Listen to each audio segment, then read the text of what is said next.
Bab 019. Keesokan harinya, Vano telah berangkat ke Singapura dengan diantarkan oleh pram ke bandara. Sementara Kayla yang tidak ikut mengantarkan Vano, nampak sedang bersiap-siap untuk berangkat bekerja. Di tengah aktivitasnya tersebut, Kayla tiba-tiba saja kepikiran dengan Vano. Entah mengapa, Kayla merasa pria itu tak berkata jujur kepadanya tentang tujuannya pergi ke Singapura saat ini. Tunggu dulu. Tiba-tiba saja, Kayla teringat akan sesuatu. Dia teringat jika di negara yang akan dikunjungi suaminya itu ada Marsha di sana. Apa jangan-jangan Vano membohongiku? Dia bukannya ingin pergi bekerja di sana tapi ingin menemui Marsha. Gumam Kayla. Tiba-tiba saja pemikiran buruk tersebut terlintas di kepala Kayla. Jika hal tersebut benar adanya, maka dia sangat menyayangkan sikap Vano tersebut.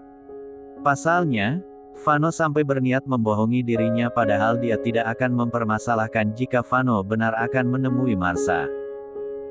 Vano, kupikir kamu sudah cukup cerdas untuk mengartikan hubungan yang kita jalani saat ini. Sebagai istri kontrakmu, aku tidak akan menghalangi hal apa saja yang ingin kamu lakukan. Lagi pula, aku sadar kok jika sebentar lagi aku akan pergi dari hidupmu. Gumam Kayla. Menyadari statusnya hanya sebagai istri kontrak Vano, membuat Kayla jadi tersenyum miris. Setelah aku berpisah dari Vano nanti, hal apakah yang bisa aku lakukan sebagai seorang wanita yang menyandang status sebagai seorang janda? Gumam Kayla. Dia jadi berpikir kemana-mana karena Vano membohongi dirinya. Di tengah banyaknya pikiran yang sedang melanda, Kayla mendapatkan panggilan telepon dari Mama Soraya. Melihat waktu masih ada beberapa menit lagi untuk menanggapi panggilan telepon Mama Soraya, Kayla langsung saja mengangkatnya. Seperti biasa, Mama Soraya selalu saja bersikap baik dan perhatian kepada dirinya setiap kali mereka melakukan panggilan telepon. Kayla jadi selalu merasa tidak enak hati pada Mama Soraya karena awal pernikahannya dan Vano terjadi akibat adanya kebohongan di dalamnya. Mama harap hubungan rumah tangga kamu dan Vano akan selalu bahagia sampai ajal memisahkan kalian, Kayla. Kata Mama Soraya di seberang sana. Dia selalu saja merasa senang setiap kali Kayla memberi kabar jika hubungannya dan Vano selalu baik-baik saja dan putranya itu selalu bersikap baik kepada Kayla. Kayla mengaminkan doa baik tersebut walau di dalam hati semakin merasa bersalah pada Mama Soraya.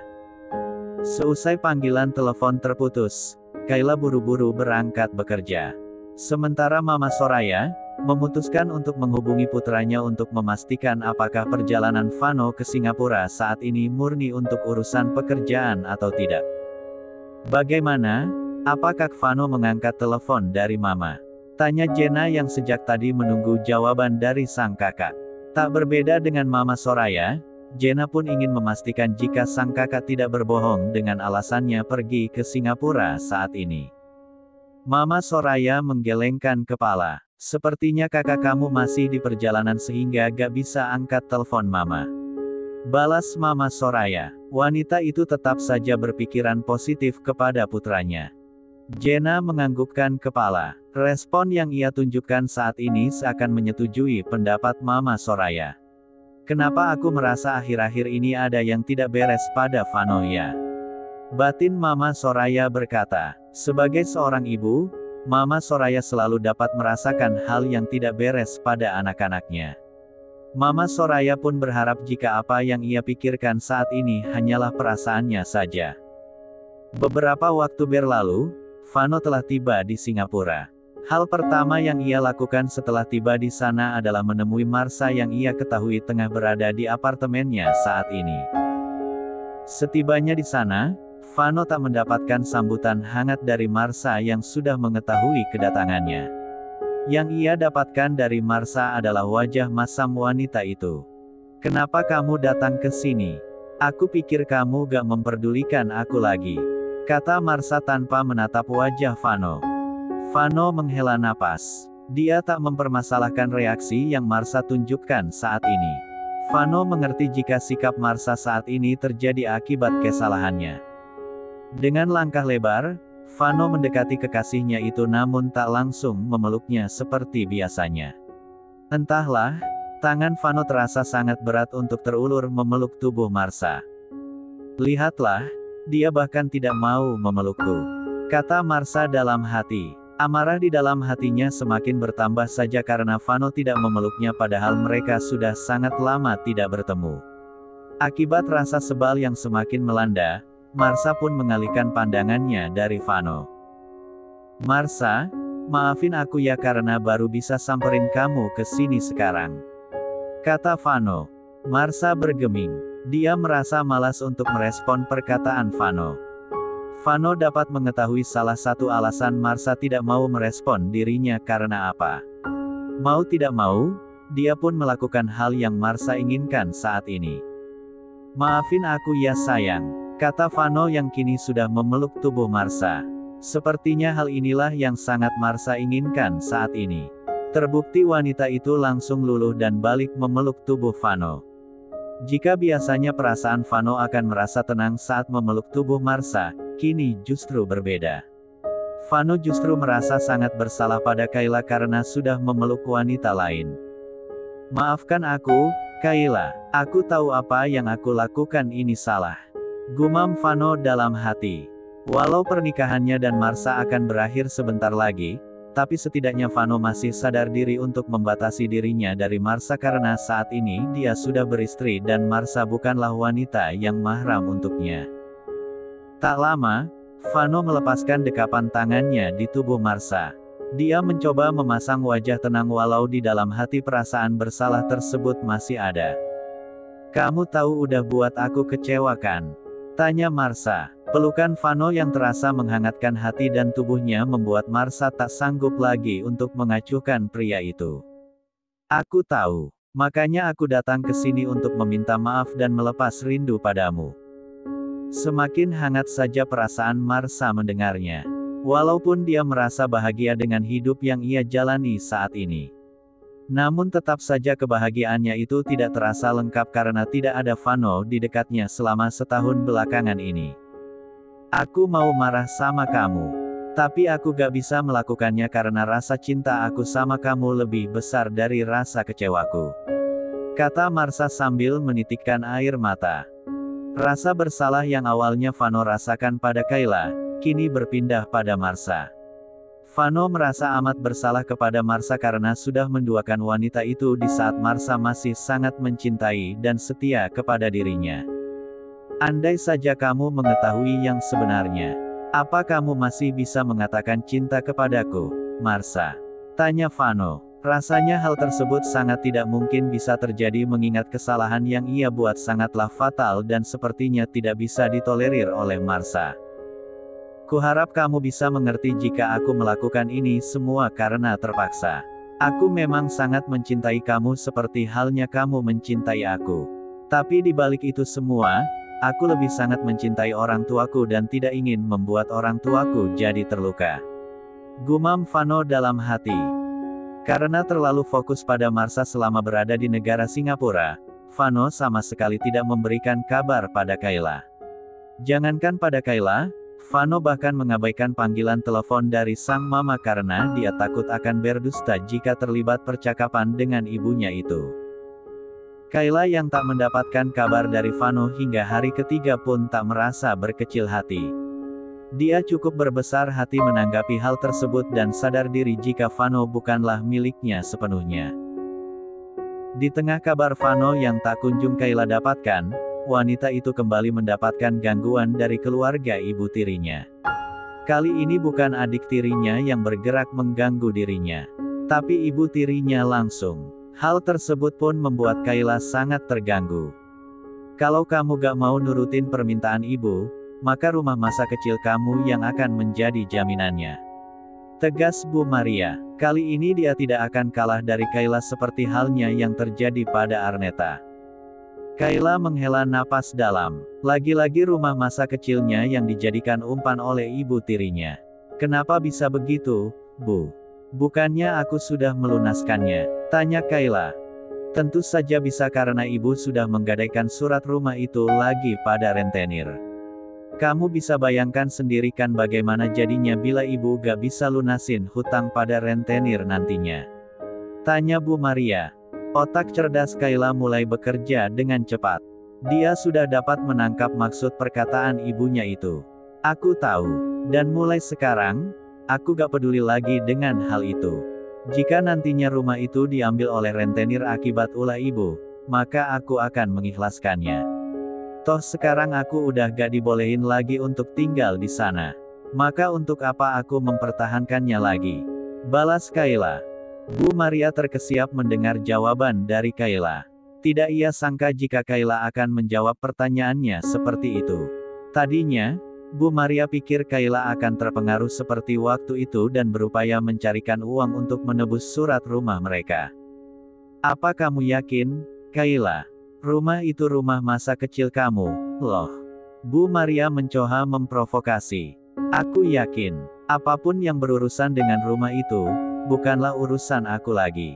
Lebih baik sekarang ibu pulang karena apa yang ibu harapkan dari aku tidak akan pernah ibu dapatkan. Tegas Kayla. Bu Maria benar-benar terkejut dengan respon yang diberikan oleh Kayla. Tidak ia sangka jika Kayla akan berani melawan dirinya seperti itu. Kayla yang sekarang juga tidak lagi peduli dengan rumah masa kecilnya yang biasanya selalu ia jadikan umpan untuk memoroti wanita itu. Sialan, kenapa jadi begini sih? Rutuk Bu Maria dalam hati. Jika sudah begini, maka hasil yang ia dapatkan akan sama dengan seperti hasil yang didapatkan oleh Arneta tempo hari. Kayla akhirnya merasa lega setelah ibunya pergi meninggalkan dirinya. Dia juga merasa sedikit tenang karena ibunya itu tidak lagi berusaha untuk mencari masalah dengan dirinya. Aku gak bisa selalu memaksakan diri untuk mempertahankan rumah itu agar tetap menjadi milikku. Gumam Kayla dalam hati. Bohong jika Kayla tak lagi peduli dengan rumah masa kecilnya itu. Tapi untuk saat ini, Kayla harus mengikhlaskan rumah tersebut agar dia tidak selalu menjadi tumbal oleh ibu tirinya untuk melunasi seluruh hutangnya. Ayah, Ibu, maafkan Kayla yang gak bisa pertahanin rumah kita ya. Gumam Kayla sambil menatap foto ayah dan ibunya ketika masih hidup dulu. Seandainya saja dia memiliki uang untuk melunasi hutang ibu tirinya itu agar rumah masa kecilnya tak disita pihak bank, Kayla juga tidak mau untuk melakukannya. Pasalnya, dia sadar jika hal tersebut percuma saja ia lakukan karena ibu tirinya itu pasti akan selalu berusaha mencari cara untuk menggadaikan rumah itu lagi agar bisa mendapatkan uang. Mungkin aku dan rumah masa kecilku tidak berjodoh. Gumam Kayla dalam hati. Tak ingin terlalu memikirkan rumah tersebut dan membuat dirinya jadi bersedih, Kayla berusaha untuk mengabaikannya dan kembali fokus pada pekerjaannya. Di tengah kesibukan pekerjaan Kayla siang itu, Kayla tiba-tiba saja mendapatkan panggilan dari salah satu rekan kerjanya jika ada seorang pria yang ingin menemui dirinya. Ada adik dari Tuan Hansen yang ingin menemuiku, pikir Kayla. Pasalnya adik sepupu pemilik kafe tempat ia bekerja itu selalu saja mengganggunya di saat jam bekerja seperti saat ini. Apa yang ada di pikiran Kayla akhirnya terbantahkan saat Kayla menemui sosok yang katanya ingin bertemu dengan dirinya. Bukanlah adik dari Tuan Hansen yang ingin menemuinya, tapi ternyata yang menemuinya adalah Benny, pria yang Kayla ketahui adalah sahabat baik dari suaminya saat ini. Benny, panggil Kayla pada pria itu. Benny yang merasa terpanggil pun menatap kepada Kayla. Dia tersenyum menatap wajah Kayla kemudian meminta wanita itu untuk duduk di depannya. Ada apa kamu ingin menemuiku? Tanya Kayla langsung pada intinya. Tidak biasanya sekali pria itu menemuinya di saat ia sedang bekerja seperti saat ini. Karena ada hal yang ingin aku bicarakan sama kamu, Kayla. Balas Benny apa adanya. Kayla mengangguk. Kemudian meminta Benny untuk langsung mengatakan hal apa yang ingin dibicarakan oleh Benny. Apa 3 hari belakangan ini Vano ada menghubungi kamu, Kayla? Tanya Benny. Kepala Kayla menggeleng. Dia bahkan belum membalas pesan yang aku kirim. Sepertinya dia sangat sibuk di saja.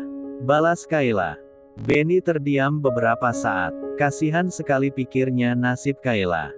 Baru 3 hari saja Vano meninggalkan Kayla. pria itu sudah lupa saja kepada Kayla. Apa kamu gak merindukan Vano, Kayla? Tanya Benny. Rindu. Kayla mengulang pertanyaan Benny dengan sedikit tawa. Untuk apa aku merindukannya, Benny? Aku sadar diri apa statusku di hidupnya.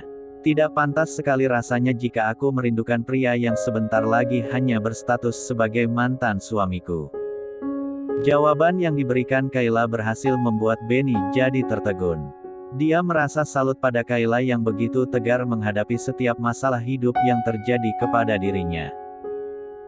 Kayla, apa sampai saat ini kamu belum menaruh perasaan apapun kepada Vano sehingga membuat kamu jadi seacuh ini dengan kepergiannya? Tanya Benny memastikan. Dia ingin tahu perasaan seperti apa yang Kayla rasakan kepada sahabatnya itu. Kayla terdiam, merasa sulit untuk langsung menjawab pertanyaan Benny. Dia pun berpikir keras atas pertanyaan yang baru saja diberikan kepada dirinya. Apakah dia sudah mencintai Vano? Sepertinya tidak. Aku hanya menganggapnya sebagai suami tanpa ada rasa cinta di dalamnya. Balas Kayla. Hembusan napas Benny terbuang kasar di udara. Jika saja Kayla mencintai Vano sesuai dengan apa yang ia inginkan, sudah pasti tidak akan sulit baginya untuk tetap menyatukan mereka. Apa kamu yakin dengan jawaban kamu itu, Kayla? Tanta Benny. Nampaknya dia belum cukup puas dengan jawaban yang Kayla berikan kepada dirinya. Kayla mengangguk yakin. Respon yang ia berikan pun membuat harapan Benny lenyap untuk menyatukannya dengan Vano. Jadi, apa saat ini kamu sudah mempersiapkan diri kamu dengan baik bila nantinya hubungan pernikahan kamu dan Vano berakhir? Tanya Benny. Seperti yang kamu katakan, aku sudah mempersiapkan itu semua dengan baik.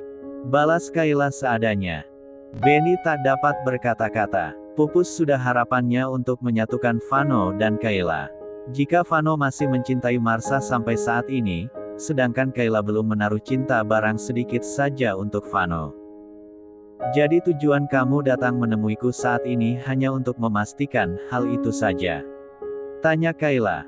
Benny menganggukkan kepalanya mengiyakan perkataan Kayla. Karena aku adalah orang yang berperan penting dalam menyatukan hubungan kamu dan Vano, maka saat ini aku merasa bertanggung jawab untuk memastikan bagaimana hubungan rumah tangga kalian. Tidak perlu terlalu dipikirkan. Hubungan rumah tangga kami baik-baik saja dan akan selalu begitu. Balas Kayla menenangkan. Dia tidak ingin Benny terlalu memikirkan hubungan rumah tangganya dengan Vano. Karena menurut Kayla, sudah cukup Benny menjadi jembatan untuk dirinya bisa melunasi hutang-hutang ibunya pada pihak bank hingga akhirnya bisa menyelamatkan rumah masa kecilnya dari sitaan bank.